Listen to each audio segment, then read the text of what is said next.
Welcome, friends. My name is Melissa Dunn, and this channel is all about helping you learn to love reading the Bible. Now, if you're like me, you may say, I already love reading the Bible, Melissa. Well, then this is the channel for you as well, because I love reading the Bible, but I want to learn to love it even more, because that is how I experience God. So that's what we do around here. If that sounds interesting to you, or maybe like it's your thing, I encourage you to hit the subscribe button below, and that's just going to notify you when new videos come out every single Friday. At least I hope they will come out every single Friday. Have you ever felt really intimidated when you open the Bible? You don't know where to start, you don't know how to study, or which resources are right or wrong? I've been there, and I think there's a really good chance that you probably have been there as well. What we do around here is just take a small, simple step and just unfold it and hopefully learn a little bit something about the Bible. Today it's going to be about 2 Timothy, but also to learn a bit about the process of how simple and easy it can be. Here is my list of questions, and these I jotted down really quick in my phone after I had listened to the book of 2 Timothy 2 or 3 times while making my breakfast. You can find that video below in the description. And also in that video, this was my musing. I had a friend who says, you ponder a whole lot, or you kind of muse out loud. I'm just thinking. Here's what I was thinking after I'd listened to the book of 2 Timothy a couple times. As I was listening, once again, captured by this relationship between Paul and Timothy, there is a certain intensity. As I'm listening, I'm like, man, what was Paul feeling? What was he concerned for Timothy? What was Timothy like receiving this letter, knowing it would be read to the whole church? It was going to be passed around. How did he feel? How did Timothy feel? So here's what I'm going to do. I'm just going to take that musing of why was Paul so intense in the book of 2 Timothy. I'm going to take that and I'm going to write that across the top of my piece of paper. Now, my piece of paper is actually a digital iPad. I don't use paper. I went paperless maybe, I don't know, 8 months ago. But if you're a normal human, you're probably going to open up your journal and write at the top of it, and really big, it's going to be your guiding question. Why was Paul so intense when he's writing this letter to Timothy? Now, I also did this. I wrote a secondary question that actually goes with the first one. I don't typically do this, but I also don't like abiding by rules as well. So I had this other question that went right along with it, and it was this. What was Paul and Timothy's relationship like? Like, what did it consist of? Because I knew there was probably a connection between Paul's urgency and their relationship. So once I have those questions written at the top of my piece of paper or my iPad, I then start to actually search the Bible. And for this example, all that I'm searching, all that I'm looking and reading is in the book of 2 Timothy. Okay, friends, I've got my glasses on, my hair pulled back, which just means I mean business. So it is time to think. And actually what my glasses really means is it's time to see. I cannot see with my contacts in. I can barely see with my glasses in, but they do better than my contacts. The first thing I do is I write down the chapter and verse. And here Paul says, Timothy, my beloved child, or some versions say my beloved son. So it's clear that Paul sees Timothy in like a father-son paternal type relationship.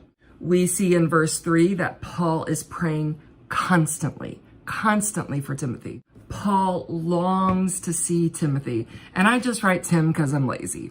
And Paul here is describing at the top of the letter how he's brought to tears, thinking about his son in the faith, Timothy. And he sort of rounds out this section by saying how much joy Timothy brings to Paul. So all of this, I'm seeing this deep affection between Paul and Timothy. Now here I'm going through and writing some notes about Paul's relationship with not just Timothy, but his family too. Do you have those people in your life that are not just your friends, but they're friends of your family? That's a whole other level friend. And you get this idea as we're reading through this first chapter, and Paul is saying, I'm convinced that your mom and your grandmother have a pure faith, and I'm convinced that you have that faith as well, which just means Paul really knew Timothy's grandmother and mother. So through all of this, I've got one note that says, look into this, and I marked it in red. I want to look up and see if I can find out how long Paul knew Timothy. Like, did he know him from when he was a little boy? Is it stated? I don't remember. So I just want to look that up and see if it's anywhere. And then I'm just writing around those notes, just some thoughts that I am thinking. And as I'm writing around it, it's just firming up my own thoughts about what the letter actually says. Now I'm hunting with this idea of not their relationship, but Paul's urgency. Verse 16, we clearly see that he's in prison. In verse 6, he says, I'm going to die soon. This is it for me. So in verse 9, he's like, because of all that, come quickly. Then in verse 16, he says in chapter 4, he recalls how no one stood with him in his first hearing. How lonely that must have been. Nobody has come. A lot of people have deserted him. And he's saying, Tim, come quickly and bring my coat and my scrolls. Just get here. Timothy's in Ephesus. Paul is probably in Rome. That's quite a trek. So you can see why Paul, this urgency that I'm sensing as I'm listening to it over and over, it makes logical sense why that would be there. His son, Timothy, his son in the spirit, he wants to see him before he dies. So now it's just time to wrap it all up and make some conclusions. It was easy to see that Paul and Timothy had a deep connection, at least from Paul's perspective. I mean, I'd like to hear it from Timothy too, but we don't get to hear it from Timothy. We see that Paul played a part in Timothy's ministry, a large part, and especially in the launching of his ministry. They're in the trenches together, which, man, that is where some bonding happens. So I'm just going to highlight all of that in blue, and my question is blue. That's the answer. That's the conclusion that I've come to, at least in 20 minutes from that question, is all in blue. Now, why was Paul so intense in the book of 2 Timothy? My conclusions were, Paul knew his days were numbered. He's also urging Timothy. This is a wondering. I wonder if he's thinking, I'm not sure I'm going to see him face to face. I don't know if he's going to get here as soon as I need him to get here. And I need to impart to him this urgent, be bold. Do not be ashamed of the gospel. Do not be ashamed to suffer. Guard your mouth. Guard the flock. Do not let false teachers in. If Paul is trying to get all of this stuff out with urgency, thinking this could possibly be the last communication I have with my son. You're going to see, I'll show you. So this is what all this mess looks like. This took about 20 to 25 minutes for me to do. Now, this is after I had listened to the book of 2 Timothy. And I had re-listened with my questions in mind, so I kind of knew where I wanted to go and what I wanted to look at. So a lot of my work had been done already, just in listening and thinking. So when it came down to write it all down, it did not take me that long.